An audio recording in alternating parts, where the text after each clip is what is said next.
Greetings gamers, welcome to part number 70 of my Let's Play Fire Emblem 10 Radiant Dawn. In today's episode I have to defeat Diginsia.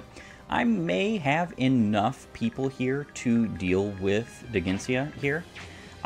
So I just remembered the reason as to why a lot of people do bless a Wormslayer, and it is specifically because, well, Diginsia is not harmed whatsoever by dragon foe or anything of the sort. So you have to have an already effective weapon against him. I think it would actually be very cool had Diginsia had a weapon, or not a weapon, had his skill Mantle, giving him the ability to negate effectiveness like Nullify, but I'm pretty sure it doesn't. Now, do I know that for an absolute fact? No. But it is time for me to go ahead and try to defeat Diginsia in one turn. I never would have believed that one day I'd be facing off against you. Life sure is funny, sometimes. Even you, Tiban, don't make me kill you. You haven't got a chance. Don't be so sure about that. You just might be surprised. Besides, you've got a lot to answer for, Diginsia. You finally paid for the price for all those years of inaction and indifference as your kin were butchered and enslaved. You short-sighted fool. Short-sighted fool, you still don't understand. All right, I'm waiting. Show me what you've got. Of course, I won't be leaving any of these guys in the range of Nazir and Gareth, because obviously I'm capable of, you know, moving out of the way. That's 24 damage straight ripped off of good old Diginsia. That's unfortunate for him. Alright. Naysala, you dare challenge me? It's funny you should ask that. I'm not deluded enough to think that I can beat you. The goddess herself would hesitate to fight you. But my people are frozen solid, and I have to delude myself enough to think that I can help save them. You are a true king, Naysala. I am ready when you are. I'll be thrilled if I land even a single blow. I'm much better at fleeing than fighting.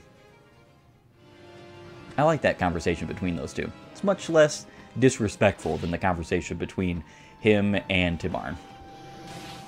Now, Tibarn thinks he has a lot of great reasons as to why he's so angry at good old King Kurthnaga here, but the fact of the matter remains that I do not agree. There is a problem here, and that problem is that Naysala is within the range of some mighty, painful enemies. Let's just put it that way.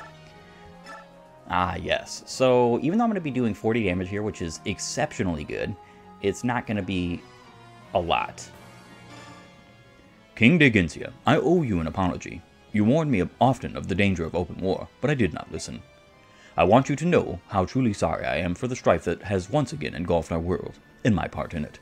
However, I will not meekly accept judgment by the goddess. Regardless of my duty to her, the petrified people must be saved. Kurthnaga, King of Beasts, I regret that we must stand on opposing sides. Now we must determine which one of us is in the right. So, if King Diginsia had max speed in this fight, there would be no way to double him with a Bjork unit, and only your Legu's units who have reached pretty much maximums would be able to double him, and I think that would make him a far more difficult fight, because as you can see, this is kind of... I'm not going to say this is a joke, because obviously this isn't a joke. You're fighting the strongest of all bosses in all of Fire Emblem. That's literally who Diginsia is. But the problem is you just have so many answers for him that are equally as insane, like Kurthnaga and Tibarn and Naysala. Diginsia, Dragon King, I can see you have no intention of letting us pass. I follow my goddess's decrees. My will is unwavering to that blanker. I have no choice then. Be on your guard. Very well, Bjork General. Our blessings may be equal and opposite, but your strength is a mere fraction of mine. Show me your best.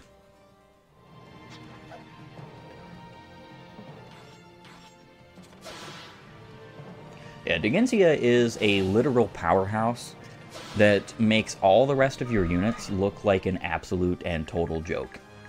And I'm not even saying this to be mean or silly, but like, it's honestly the truth. He is such an amazingly strong unit. So her range is going to be 15 squares, so I think she's more than capable of healing with Fortify right here.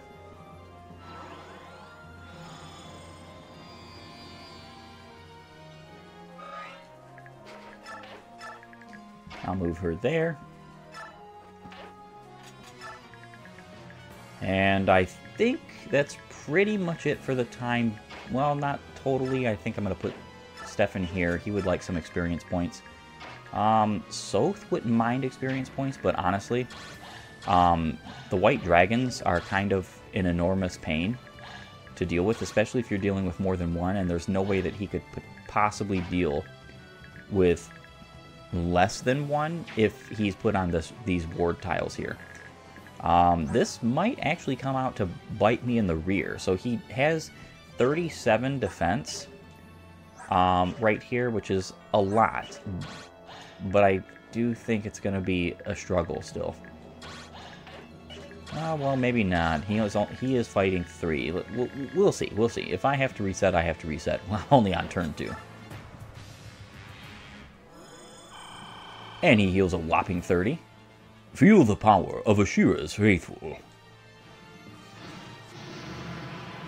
So I do get to show you off the map attack of good old King Digensia.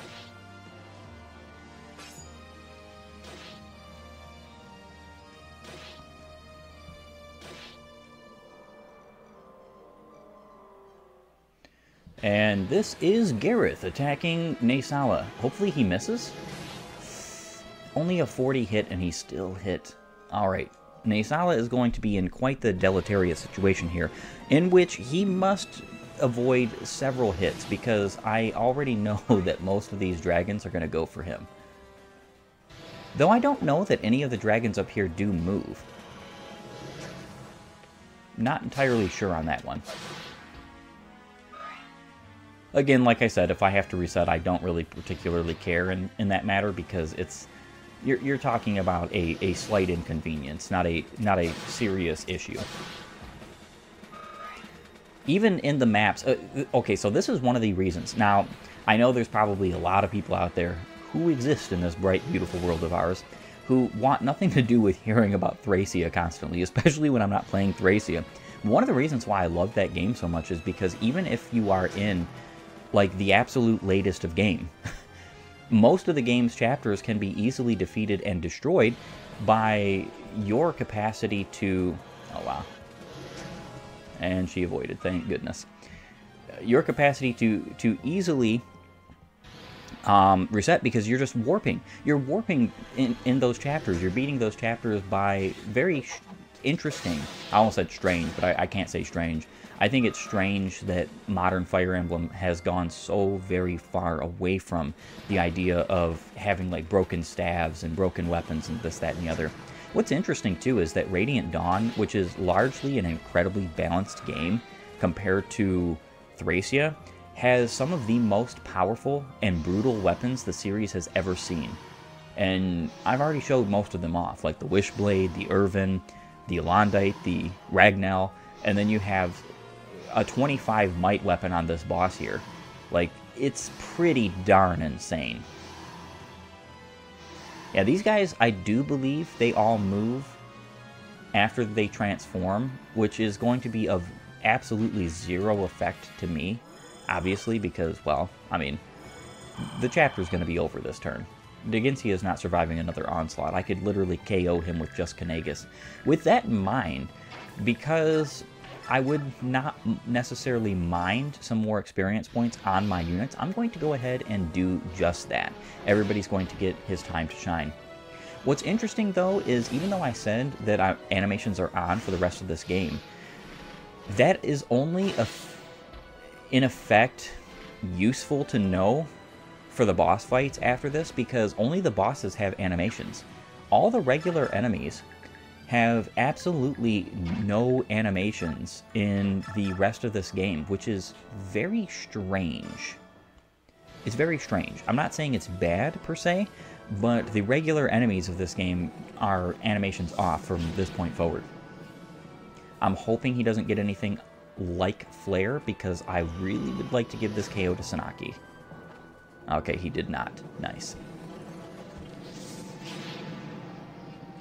Yeah, as you can see, this is one of the reasons why having magic units isn't all that bad in this part of the endgame, because the red dragons do require you attacking them with either super duper strong, like, wielders of worm slayers, or magic units. Magic units are obviously the best way to go about it.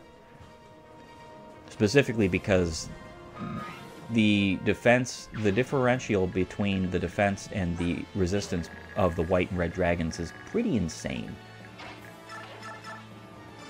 And then you see something like this here, where Shinon can literally attack at 3 range, and these guys can't do anything about it. Very nice. Shinon is actually one of the best units in this game with the double bow, but any of the snipers that you promote that end up getting max strength using the double bow are just incredibly blessed with the fact that they have one of the strongest weapons in the game. I want to say that Shinon's max strength is either 37 or 36.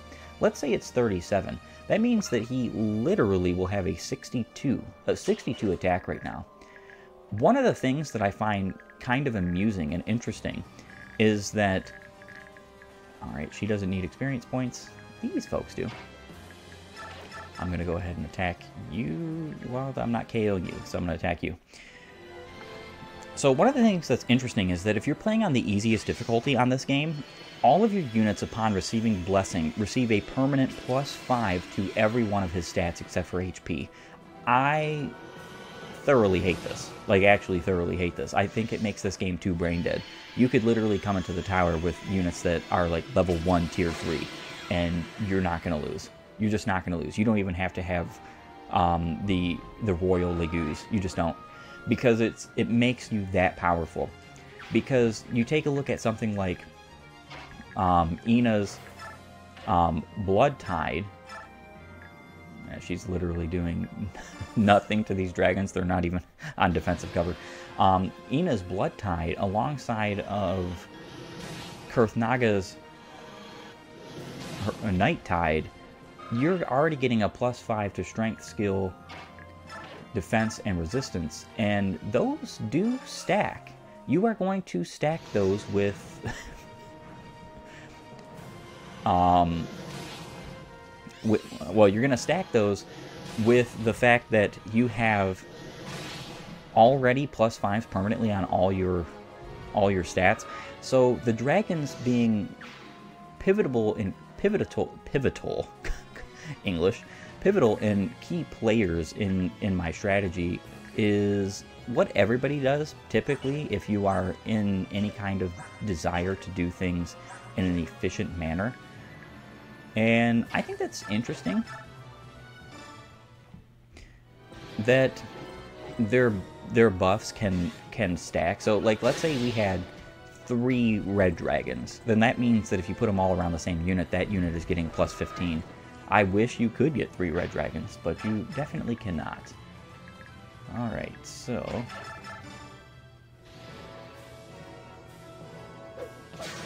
I do like the cover and wordwood tiles, though, and all of the terrain in the endgame chapters, because it's very reminiscent, close, not exactly, but closely reminiscent of the endgame terrain in Thracia. And the reason why I say it's not exactly, well, is for a good reason, because, actually, can I get any crit off of Ike support? No, I can't even reach, so that doesn't matter. I'm just going to attack here. Because the endgame terrain tiles are both offensive and defensive in Thracia. These are just defensive, which still, you know, it's good. But it's not something where I'm sitting back and saying, wow, this is incredible. I'm so glad this is the thing. Level 19. 31 magic. I mean, that does help. It's not all that great, but she does only have 2 stats to max, so I can't really complain. Uh-huh.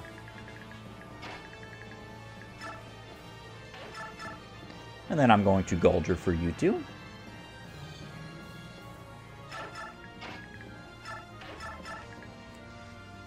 Whopping 14 damage from Kurthnaga. Father, please think about what you're doing. The time for words has passed. The only option remaining is to stop you with brute force. Why, Father? Why? That is enough. No more sniveling. You, Kurthnaga, were to rule the dragon tribe in years to come. Show me that you would have been capable. But, yes, sir. I'll show you.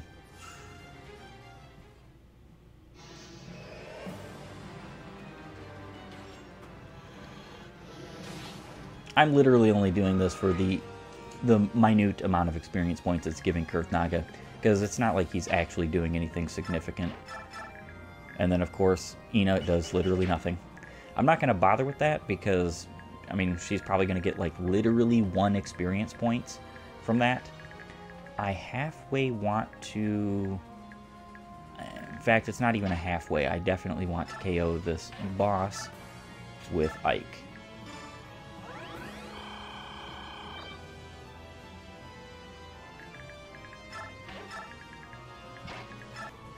Yeah, I never attack good old Degensio with anybody who doesn't have Nihil. Or, for instance, like Kurthnaga, because the Dragon King does not attack him back.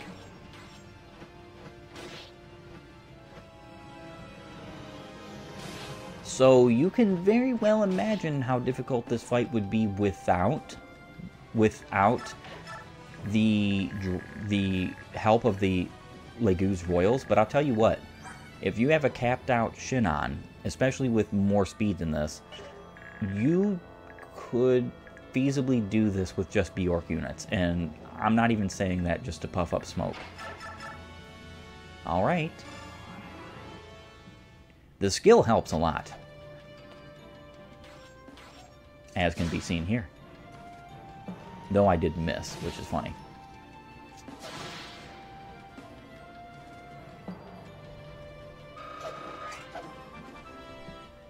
And Ike levels yet again. Level 17. 36 speed, you know, it's better than nothing. No. Has my body grown old? Or is it my heart?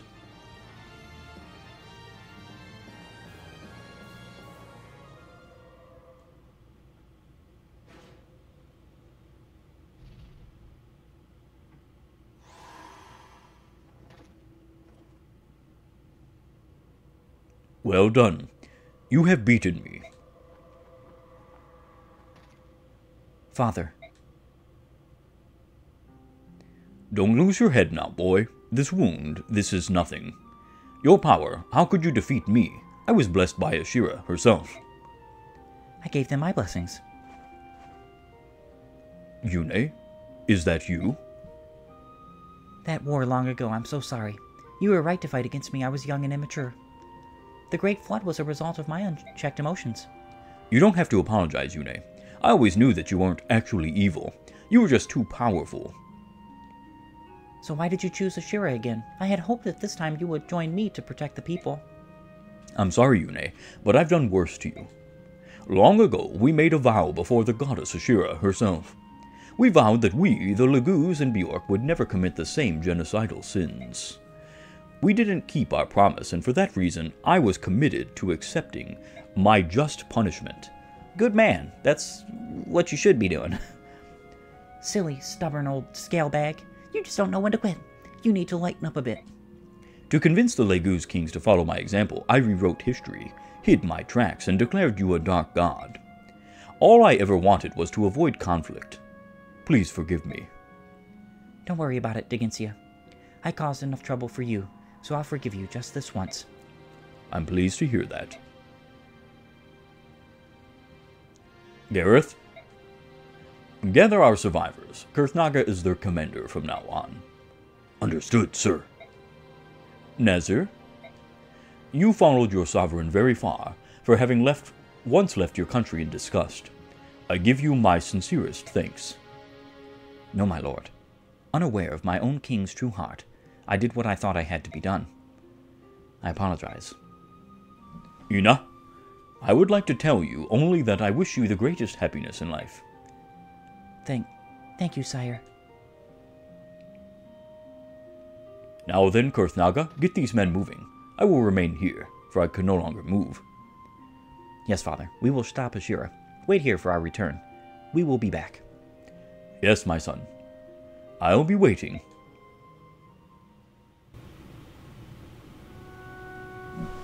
We must save them. Even now, as we speak, countless Laguz slaves endure Binyan chains. They suffer terribly. We have done all that we will do. Admonitions and censures change nothing. Now is the time for the dragon tribes to use their strength to save the oppressed Laguz. Goldoa does not interfere with the outside world. As king of dragons, I will not allow my people to fan the flames of war. Conflict on the scale you describe will wake the goddess and call down her judgment upon us all. This is the path to destruction. 1,000 years. That is how long we swore to the goddess that there would be no war. Have you forgotten our covenant? Of course not. Yet there are Laguz who are treated as less than livestock. I cannot believe that this is what the goddess wants. Goldoa will not move. This decree stands from the time our nations were formed. The goddess has not yet slept 150 years. Would you see the Laguz and Bjork destroyed? Would you see all of Tilius awash in blood? No. Unless destruction comes to seek us at our door, Goldoa will not move for the sake of future generations. Tell me, do you care nothing for the Laguz who suffer in the current generation? Do you think it would comfort them to know that you condone their misery? All things require sacrifice. Where are you going?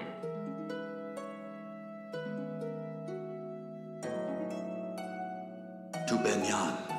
I will find a solution without you. You who have lost your birthright? All you will accomplish is your own destruction. Hold! Hold, I say!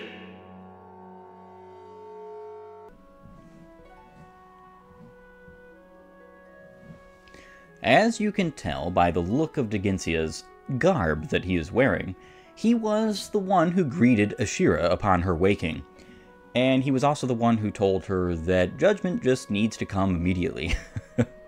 What's interesting is that I would like to know how he reached the Tower of Guidance. Does he have, like, the ability to warp or teleport, or does he have warp powder or anything like that? Because that's quite a distance, and especially because he, like, knew instantly and was there upon her awaking. Just very strange. I wish that part of the story was answered, because it's certainly not. And then you have who he is talking to going to Begnion. Now, who he's talking to wants the goddesses to be awoken, and judgment to reign, and all of the world to return to a better state. Now, there's been a couple of times in this Let's Play, and even in the Let's Play that I did at Path Radiance, where I said specifically that the Laguz had Bjork slaves first. That does not justify slavery, but what that does do is pinpoint some very interesting hypocrisies that certain of the folks, especially Laguz, have in this particular game. And obviously, the ones who are most affected at the current time and generation are going to be the ones who are most upset and most angered. But it's also kind of interesting the way that the story of this game unfolds, because you have somebody like Degncia who doesn't want the goddesses awoken because he doesn't want all things destroyed, but then he goes and sides with Ashira and immediately tells her that judgment needs to be passed, but doesn't know that she awoke through the Gulger of Release and has no belief of that. And then it's just kind of a very confusing shakeup of story. Plot contrivances, if you would dare say. My queen, Raijan, I will soon join you. My lovely Elmetta, cherish life.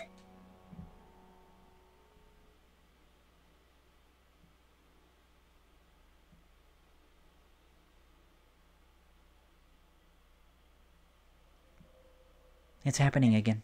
Whose memory is that? Something feels so familiar about it. Is that your memory? Father. Kurth, he's gone. I know this is simply another reason to move on. Entrusted by my father to care for our people, I will stand before Ashira as the king of the dragon tribe. Kurthnaga now receives Form Shift, which is one of the reasons why I was more than happy to give both Ina and Kurthnaga the ability to use the Legu's gem in the previous chapters, because it's not going to be necessary for Ina to, use things like Legu's stone. She's going to have the rest of the Legu's gem to herself for the other two portions of this game. That's a good amount of bonus experience points. I can't wait to use it. Oh, goddess, will you please stop? Is this not enough? Your sister regrets all she has done. If you look closely at any of Yune's actions and their unintended consequences, you will see they were all born of fear. Fear that you would expunge her from yourself. If you would but allow her back within you, this would surely never happen again. Yune is chaos. She is an imperfection in my being. It is because of her that I have done this thing that cannot be undone.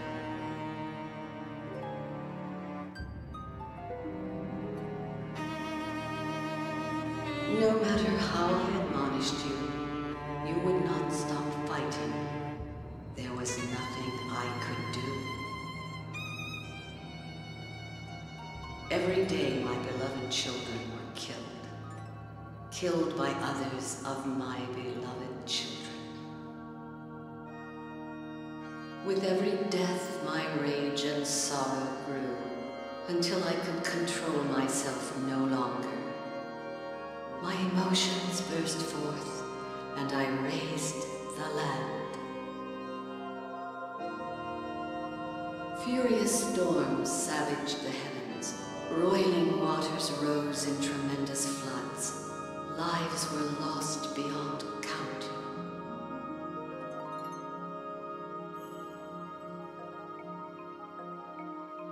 I will purge chaos from within myself.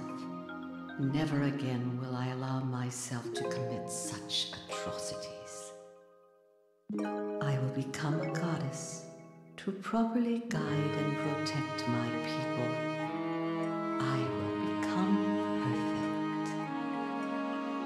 But to nullify half of your being, we were terribly, monstrously wrong to suggest it. You shouldn't have to bear the weight of our foolish ideas. I was just lonely. My other half spent all her time worrying about the Legus and Bjork. She said she was going to erase me. I was only playing. I never meant to hurt so many. I understand, Yune. I won't do it again. I love all of you too. You paid attention to me. I don't want to go away. It would be lonely, and I don't like being lonely. I want to stay here with all of you. Goddess, I have a suggestion. If we hear of our own will, were to make a pledge to coexist, there would be no need to erase Yune, would there? In which case, we give you our solemn oath. Never again will either the Laguz or Bjork seek the extermination of the other. So, Degenzia, this is agreeable, is it not? I do not accept your pledge. Why? I cannot believe you. You are living creatures created in our image. You cannot seal away your instincts with reason. You are like us. You feel profound sorrow, anger, fear. A conflict will surely arise to overwhelm your reason and discipline. You will be unable to master your emotions, and I may once again make the mistakes that have led us here. The only way to prevent this is to expunge chaos completely. Yune must not exist. My decision has not changed. In that case, Goddess, would you consider an alternative to such drastic measures? We shall use the power of Sade magic to seal Yune in this medallion. Someday, and it may be in the far distant future, someday we may be able to earn your trust, Goddess. In the hope of that day arriving, refrain from annihilating Yune, please.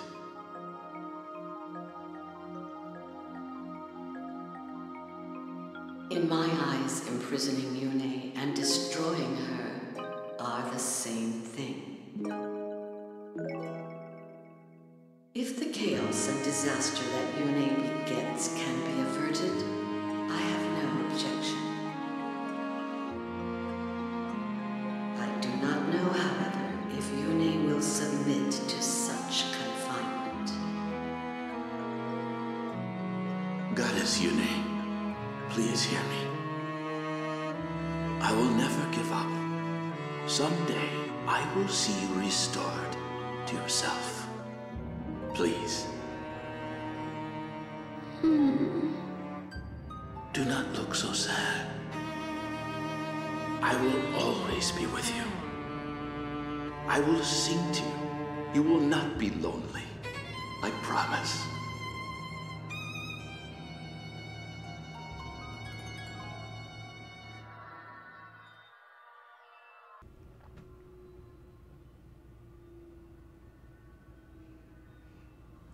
They're getting stronger and stronger. Those visions of yours that you have of certain folks in this tower and of eras bygone and past. I think it's very amusing that basically the biblical flood of Noah that God Almighty performed is one of the backdrops of this story.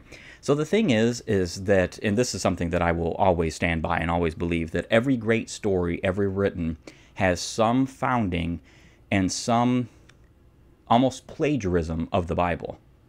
And the reason why is because the Bible is the greatest story ever written, period. Now, what I find interesting is that it's basically being played off like because of Yune's bad emotions and because of these faker gods' incapability of controlling themselves and having fear and imperfections and stuff like that. God Almighty is not fearful nor imperfect. And he certainly did not flood the world on accident. It was on purpose. And next time it comes, it won't be by water. It'll be by fire. But with that being said, it is time to end off this episode. I want to thank you for joining me. If you like my content, please upvote and follow or like and subscribe. And while you're at it, have a great and glorious day gaming.